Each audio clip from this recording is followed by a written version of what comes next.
Hello, welcome to Release Your Wings. I'm Dan Bagley, and I'm interviewing Shireen Chadha. Hi, Shireen. Hi, Dan. How are you? Wonderful. Good. As You're always. always wonderful. I expect you to be.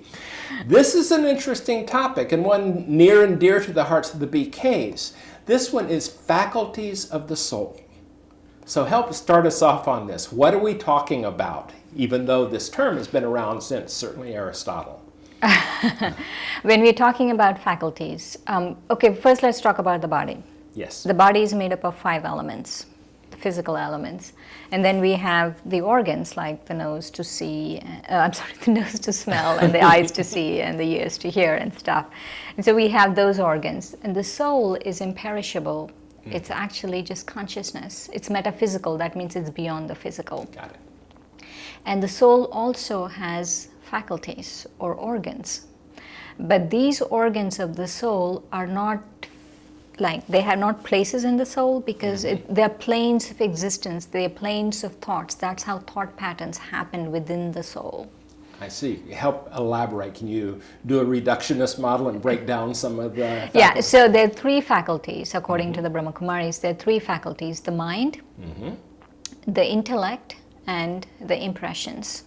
And define each of those, Okay, please. so when we talk about the mind, we are talking about something within the soul which is imperishable, which is beyond the physical. We are not talking about the brain, which is part of the body. We consider the brain to be engine of the body. So it's like a car, right? Without an engine, the car is not going anywhere. So without a good brain, we are not going too far in life. And so, but the soul is has these faculties, and the mind is part of that. Is the mind part of the supreme soul? The supreme soul has a mind, but this is the soul. Each of us have our own mind. Got it. So we have a faculty, like each of us have our own nose, we have our own mind, and that is a spiritual, metaphysical thing. And the mind, actually, there's a function of the mind. And the function of the mind is where thoughts arise. It's like where you get messages from the soul. What is happening within the soul comes up in the mind. And also it's like the monitor of the computer. So it's not exactly where everything is going on, but where you put everything and where you take out everything, you see what's going on in the computer is the monitor. So it's where it's the visual part of the soul. And then there's intellect, which is the reasoning part of the soul. That I have, and all of us have that. We have a reasoning part where we can discern what is right, what is wrong, analyze. And that's also where focus happens. That's also where concentration happens, where awareness, understanding, all of that is part of the intellect. And sanskaras are the hard drive, where you store everything. Every experience you have, everything you have is stored in your impressions, which we call sanskaras. Okay, so we've got mind, we've got intellect, we've got impression. Yes. They all work together, I'm hoping. Yes, they all actually loop around. Okay, they move around on us. So let's apply this to everyday living. Give me an example of how my interaction might work.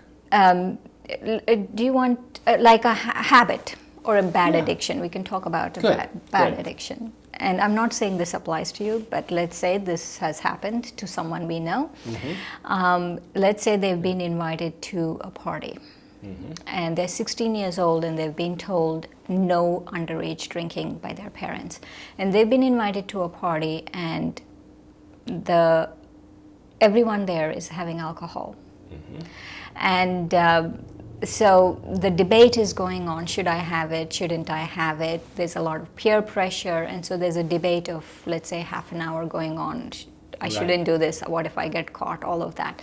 So that debate actually happens in the intellect, because that's where the reasoning part is. So you're reasoning, the discerning part. So let's say you think, oh, this month, why not? Let me just do it. And the way it tasted, the way it felt, the way you felt, the way whatever happened afterwards, everything is recorded in the impressions. People say that it's recorded in the brain. It's recorded in the brain, but it's also recorded in the impressions. And the reason why I say this is that's why people, when you leave this body and go on to the next one, you take your impressions with you and go. So that's why you're able to hypnotically regress yourself and say this happened in that life and that happened in one life or whatever, because things are coming up from your impressions. So let's say this alcohol bit you're recording in your impressions, and so the function of the mind is the next time you see a bottle, and let's say you had a favorable impression, so next time you see alcohol, the way it tasted, the way it felt, everything comes up on the mind. So let's say you had a bad impression and you got sick. That also comes It's stored up in the mind. It's stored in the impressions, and the next time you see alcohol or whatever, that impression comes up on the mind. So let's talk about favorable impressions for alcohol, right? And so it's coming up on the mind. So 6 months later, you've been invited to a party again, and this time the debate, because it's a favorable impression, you didn't particularly care for the taste, but you really like the way you felt about it. So this time the debate will go on, let's say, for 15 minutes. Because you really liked the way you felt afterwards. And so you take in, let's say you do alcohol again, and then you create a stronger impression.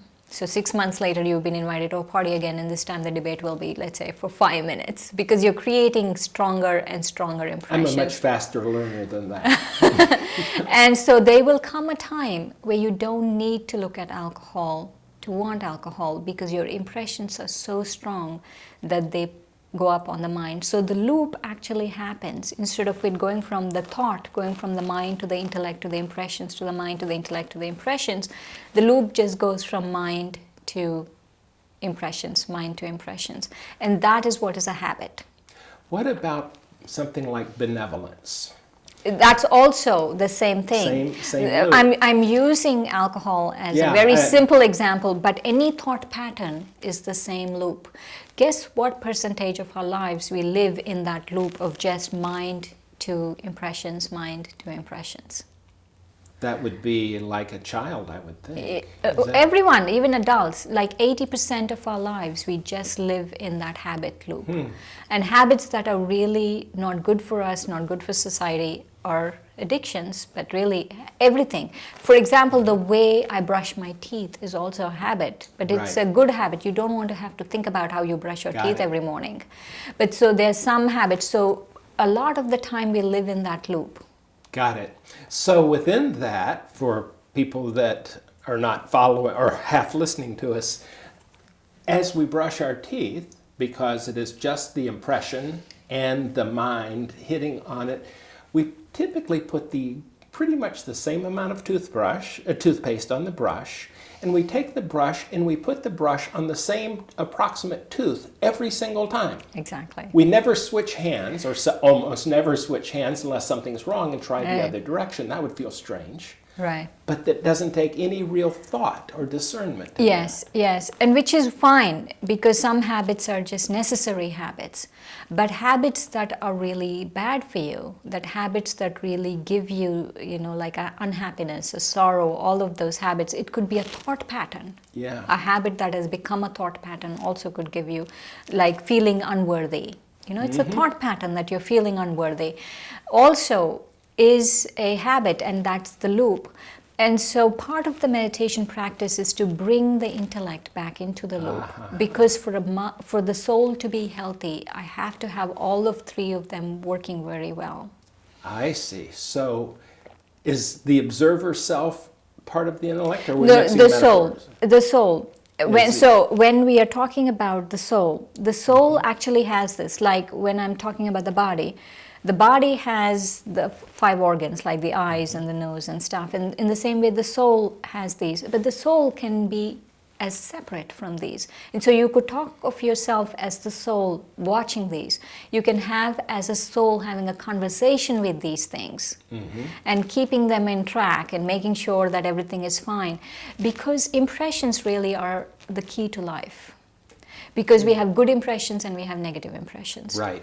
But impressions can only change when my mind and my intellect work in harmony. That both of them are really working together, then my impressions change.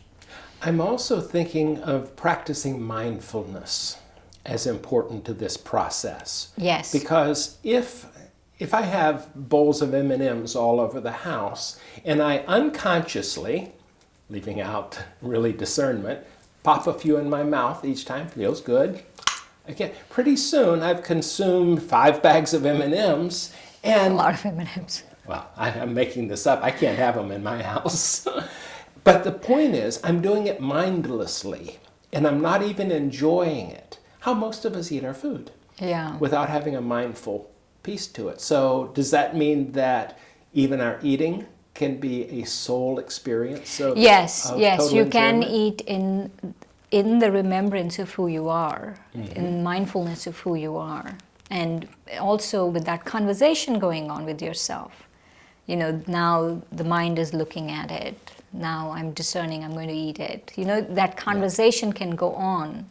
So it seems to me that we should be able to use this natural habit-making facility to be to our advantage. For example, getting up at 4 as you do to meditate. Exactly, we should. But you know, for the habit to change, the mind and the intellect have to work. And so for my impressions to become good impressions, because impressions really make up life. You know, I have impressions of love and I have impressions of hatred. But if my impressions of love are playing on the field of the mind, then I'm happy. If my impressions of hatred are playing on the field of the mind, then I'm not very happy. Whatever it is, even if I'm justified in hating someone, I'm not happy. That's the bottom line.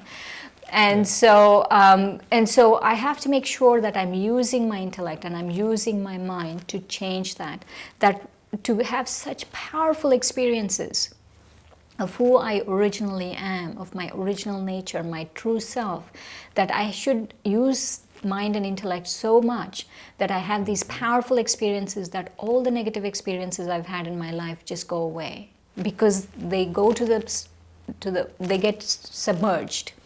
And whatever is the most powerful experience will keep coming up. So if you have the habit of leaning toward positivity, of taking time to be introspective and meditative, of being mindful, it feels like you're probably doing the whole loop pretty well then. Yes. But if we're only reacting or only sitting in front of a television set, letting our minds take whatever it is, then we're not discerning in that moment.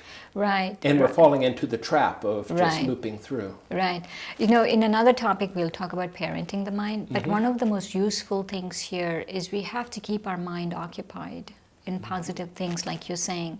Otherwise, really, even if you're justified, right?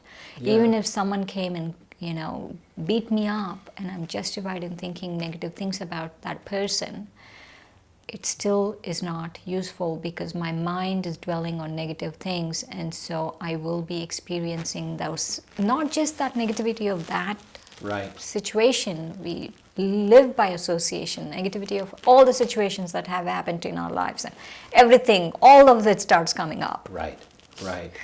And anger brings up more anger about other things. The role of forgiveness is really releasing as opposed to pushing aside anger, or I shouldn't show this. I'm glad you asked this question. The role of forgiveness, whether it's myself or someone else, is actually the most important thing is about forgetting. But even to forget, I need something else to replace it. We don't just forget things. Right. It's very much like getting rid of bad habits. You just replace habits of sorts. Right. So that's why I'm saying to fill the mind with the right thoughts, to fill the mind with eternal truths.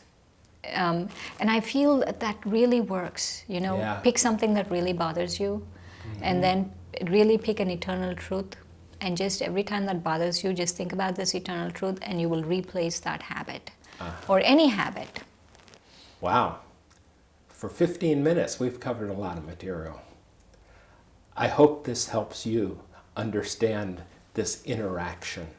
It certainly has helped me. I've learned something from you, Shireen. Thank you. Thank you, Dan.